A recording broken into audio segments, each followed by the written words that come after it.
All right, now look, I'm enjoying a great salad right now. Not only that, enjoying a great series, The Chosen, and Karen begins to tell me about something she came across on Facebook today.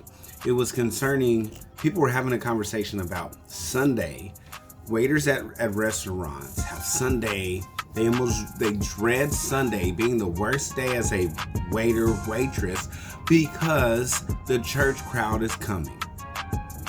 They're rude, inconsiderate. Yeah, I'll say it, probably cheap, not tipping well. All the things that should not be associated. Now, granted,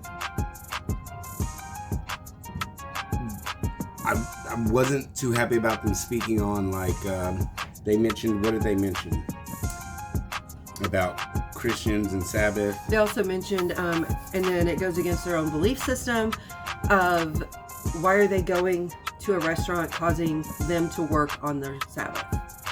Because that's saying that's not something that Christians believe in, yet they're doing it for their own pleasure. And now I don't agree with that. Like, if you don't agree to my standard, then you have no authority to even try to hold me to that. Or do they? Because as we're talking about this, I'm like, that really, I'll say it sucks, because people should be like, oh yes, it's Sunday. We're going to get the church crowd. They are the nicest people, the most patient. They tip very well. They're considerate. They spring hope. They have the nicest thing to say, so on and so forth. But why church? Why body? Why brothers and sisters? Is this what they see? And what was the rest of that conversation in the comments about? Because someone came into defense. The person that posted it basically. Well, one came to the defense of the Christians, saying, "Well, you can't lump everybody into this and all that." And you're saying this about Christians in general. It's not fair to attack them like that. And he came back and said, "All I know is what I see, and those that call themselves Christians and what they're doing. So what I see and what they're saying, I associate what I see with what they say they are. So Christians are that way." Like, how? Based on their own behavior. How many times, do we have to just go back to the basics? I've heard this many times. You've probably heard it many times. And those who are going to see this video have heard it time and time again. Sometimes, many, many times, the only Bible that people are going to read is your life. It's you. Right. Why are we not letting our light shine? We're called to be a people that are separate from the world, in the mindsets, in the rat race, not in a rush, not seeing people as beneath them or just a waitress or just workers, but every person just is an opportunity to love.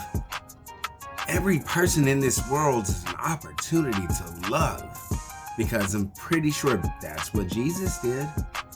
So before you come and get on your high horse after Sunday, after occupying that seat that you've occupied for decades, right, but yet no transformation has come in your life, where people actually run from you, or they don't celebrate when they know that you're coming.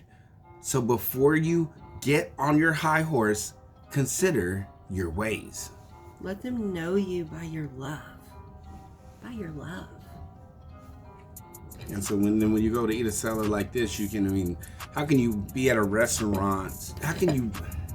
I just can't say enough, because how can you even be in a position of, are you praying before your meals? Because if you even have a heart to pray before your meal at whatever restaurant you're at, there's no way that there's still filth coming out of you in your actions, in your demeanor, in your speech. Surely there's no way.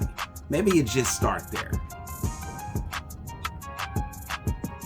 Or was it vain repetition? Vain repetition. As the heathen do. And we have to know we're a representation of the entire body.